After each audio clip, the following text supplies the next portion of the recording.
Good morning, everybody. How are you? It is Friday, and everybody loves Friday. I know that. Coco's looking all bright-eyed and bushy-tailed this morning. So, let's talk about what happened yesterday, talk about what's on tap today, and then I'll jump into a little bit of my story. What happened yesterday? Well, I got my hair done. So, let's get the feedback. Do we like the big poofy Texas hair or the straighter, which is usually the more modern considered hair? So I'll take feedback on that and see what you guys come up with. Of course, it's probably irrelevant because if you say you like this, I'm not sure if I can I'm not sure I can get it this slick anyway, but feel free to let me know. So yesterday was a busy day. Got a lot of things cranked out, not the least of which is last night was our annual Realtor board Christmas dinner, Christmas party. And at that time, we raised money for Tree Pack. We did some silent auction. It was a fun time had by all. And I was incredibly proud that 2 of the 3 major awards they give a lot of different things, but the real big awards there were won by agents in our office, and I'm super proud of them. So, Rookie of the Year was won by Brittany Horton. Not really a rookie. She's had a year or so experience, but this is the year that since joining Absolute Charm, she absolutely took off and just killed it. I should get the exact numbers, but I know she's done over $7 million in production. I want to say it was 17 or 19 deals, something like that. A fantastic year for a relatively new agent, but this gal is not just beautiful and funny. She is smart and sharp as a whip. Don't ever underestimate that gal. So, Brittany Horton, super congrats. Rookie of the Year is a great honor. Secondly, Emily Bear won the Community Service Award. And if any of you know Emily, you know what a servant's heart she has. That gal is always helping others and volunteering, is just an incredible human being. Working with the chamber. They said in this last year, a year and a half or so since she's been a realtor, she's gotten married, had a baby, and she's only in, I want to say Emily's 3rd year. Right around, and she is incredible inside and out, and we're so proud of both Brittany and Emily. The 3rd award given was for Realtor of the Year, and that was given to Mimi Bartell of Century 21, and was very, very, very well deserved. No one's more of a legend in this town of doing good quality work for many years than Mimi, so good for her for that one. It was very well deserved, Mimi. What else did we do? Well, got the hair done, went to the party, got back, and let's see. Today on tap, I'm going to be doing some video work with Jeremiah in the office. We're going to do some EXP training videos. And Coco, Frank and Beans are getting their hair done at 9 o'clock, so they're on the countdown. They're not going to be happy campers, but they got a little knot here, a little knot there. So, their mobile groomer comes to them. So that's what's going to be happening today. Tonight is Tannenbaum Ball. We'll be raising funds for the Pioneer Museum, Gillespie County Historical Society. Wonderful cause there, none better. So very excited to see our friends out at the Tannenbaum Ball tonight. Now, my story. Let's start when I was just a wee po child back in East Texas, which is pretty much the truth. I was born March 6, 1967. Do the math. That makes me 51, coming on 52 pretty soon. And I was born in Marshall, Texas, which is deep East Texas. If you're going along the I-20 corridor, it's Dallas, Tyler, Longview, Marshall, Shreveport. So I was born about 14 miles from the Louisiana border, which is why I talk a little bit funny, because people over there talk, and I think even affiliate more with the South than they do with Texas. It's a little different cultural area. Beautiful area, tall pine trees. My mom was mostly a stay-at-home mom. She worked at Safeway stores as a checker for a couple of years, and then, being what it was back in the day, my dad wanted her to stay home and take care of me. So after a couple of years, she quit and stayed home. And unlike a lot of women who I think would enjoy that opportunity, she really has to be out and about. Not a homebody, that one. So she would take me to my aunt's, a lot, my Aunt Mimi, and she would watch me because she was stuck at home but working because they had a plumbing company. So she would answer the phone for Kelly Plumbing, and I would help her. I say help because I love to go through her trash, because at first I wanted to, I guess I was meant to be a businesswoman or an entrepreneur, because back then I used to always want to get into her papers. And she would always tell me, no, you can't touch those. Those are my important business. But then I started playing in the trash can, the office trash. And I would get papers out of there, and she'd say, yes, you can have anything out of here. And she would laugh because I would spread it all out, and I would say, this is my important business. And I would write all over the important business. And to this day, I've got my important business files. So that was pretty much my young childhood. My dad was a welder, making just a few dollars an hour, very little, most of my life. I went to public school until I was in, I want to say relatively 5th grade, because I actually went there till 6th grade. But when I was in 2nd grade, for whatever reason, they decided that I needed to move on up to 3rd grade. So after 6 weeks, they double promoted me into 3rd grade. It's kind of weird. So I was in 6th grade, and we decided it was time for me to make a move. Marshall schools, you know, were okay, but they could have been a little better. There was kind of some safety issues. It was always a little scary. And so yes, just a large unsweet tea, please. 108. Thanks. So I transferred to Shreve Christian, a Christian private school 38 miles away. That's a long way. So my mom made the huge sacrifice to drive me there and back every day. So she was putting over 140 miles on herself and on the car every day from 5th grade till I graduated. I say 5th grade because I was in 6th grade, but their 6th grade class was full. But they said we have room in the 5th grade, since she technically is a 5th grader. She was just double promoted. And my cousin was in that 5th grade because we were the same age. So I was like, yeah, I don't want to wait. I just want to go. So I went back to 5th grade where I was supposed to be anyway. Long story short. I don't know if it's that short, actually. But I made that year back up. So when I got in high school, I started figuring out that I didn't need that many credits to graduate. I'm like, I only need like 1.5 or 2 credits to graduate, and I'm going to stay another full year. I was ready to go. I mean, you know, people, we had teachers back then say, I remember them going, these are the best days of your life in high school. Oh, cherish it. Best days of your life. And I remember my friend Connie, we were both kind of nerdy, and she looked at me and she goes, future's looking mighty dim. Like, this is as good as it gets? Oh, no. So I was ready to go.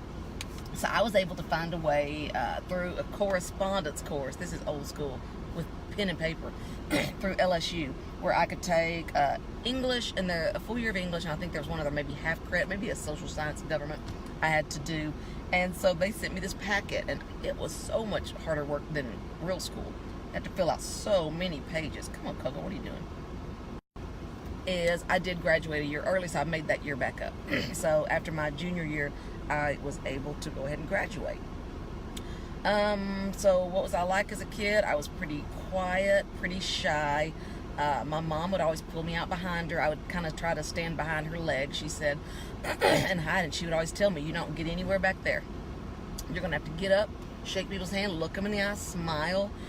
So she did an amazing job of teaching me that, you know, shy is one thing, but, you know, your kids may come here shy, but you're really not doing them a service, in my opinion, if you just say, well, they're just shy, and you just kind of coddle that. Maybe you do it a little differently, and you go a little slower, but you have to start teaching them that no one's ever going to notice you. You're not going to have opportunity. There's a lot of things that you can overcome with shyness. A lot of us have. So over time, little by little, I got more used to going out and talking to people, you know, and smiling. It's never come as easily to me as it does to some. Wes is a great example. I talk to people because I set my mind that that's what I need to do, and then it's genuine when I'm doing it, but I'd be just as happy sitting, you know, in my... Whereas Wes can't not talk to people. I don't care where we are. He'll be trying to invite the waiter to sit down, join us at our table. I'm like, Wes, he's working. I don't think he can do that. But, so, I mean, that's just a natural difference. So it shows you can make choices, and you can overcome certain levels of being introverted or extroverted if you see fit based on what you think you need to do. Look at Coco facing you guys. She wanted to see you better.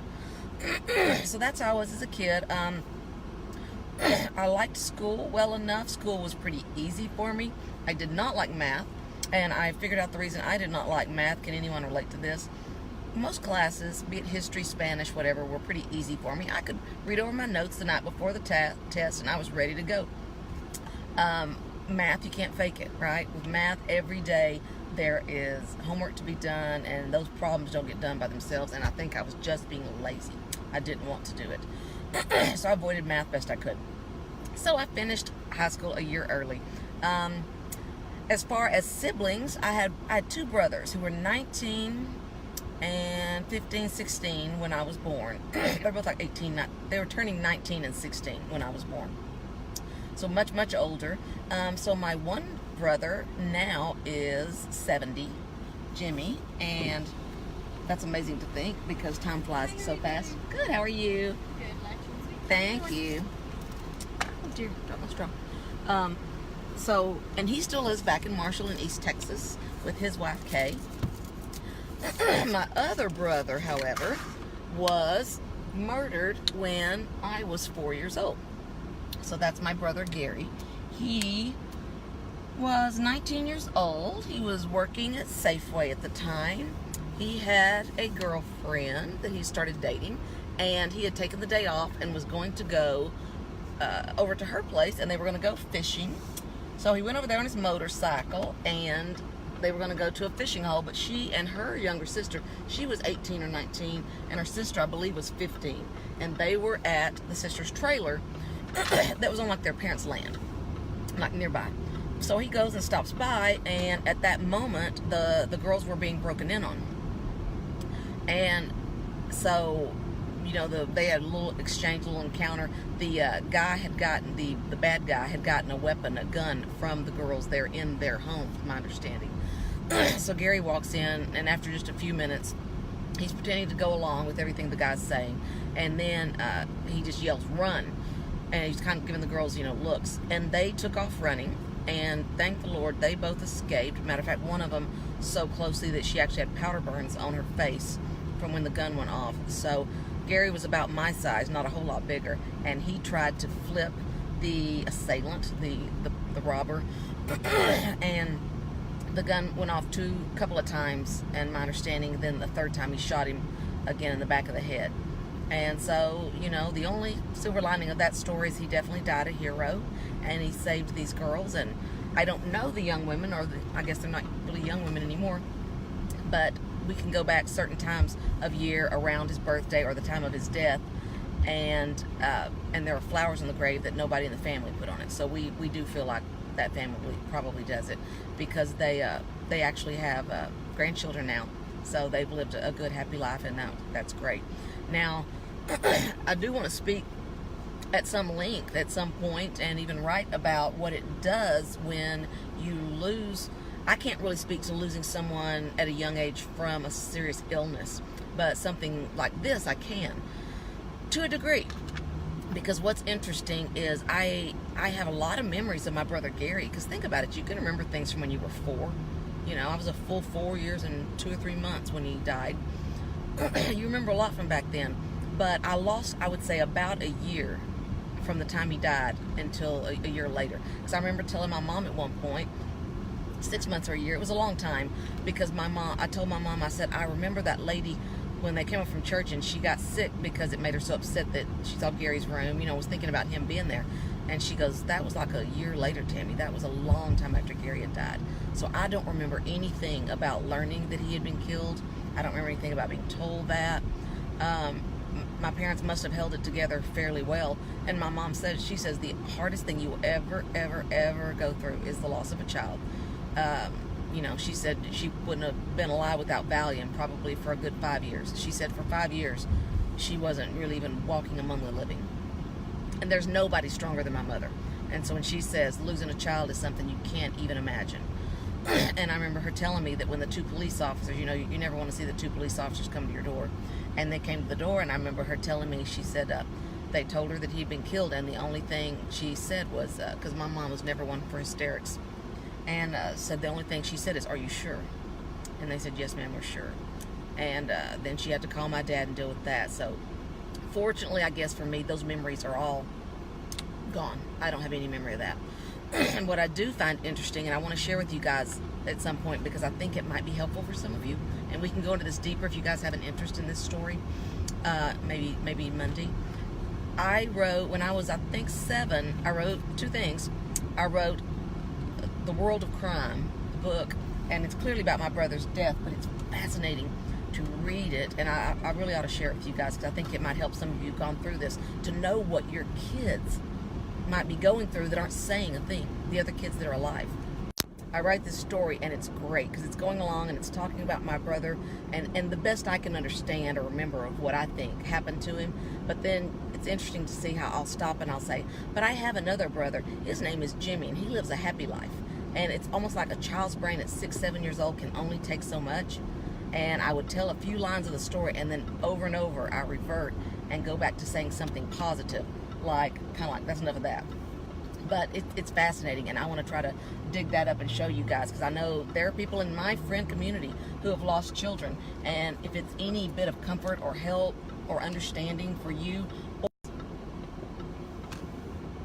how to deal with the kids who are remaining in your home or in your life who may be dealing with this and just don't know how.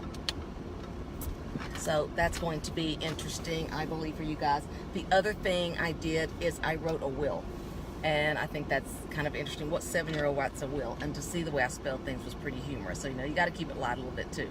But so yeah, that's the story of how my brother was murdered and what that did to a 4-year-old, and probably some of what it did to me as a 4-year-old I'll never really completely understand. But I do have a lot of empathy for all the people in my friend community who have lost a child, whether it's through illness or anything else. Ours was, of course, even more unexpected because you have someone who is alive and crazy and zany and everyone's friend one day, and then completely gone at 19 years old the next minute. So at the very least, remember that time is short on this earth, right? So love your loved ones, treat every day like it's your last. What do we always say on here? Life is short, life is long.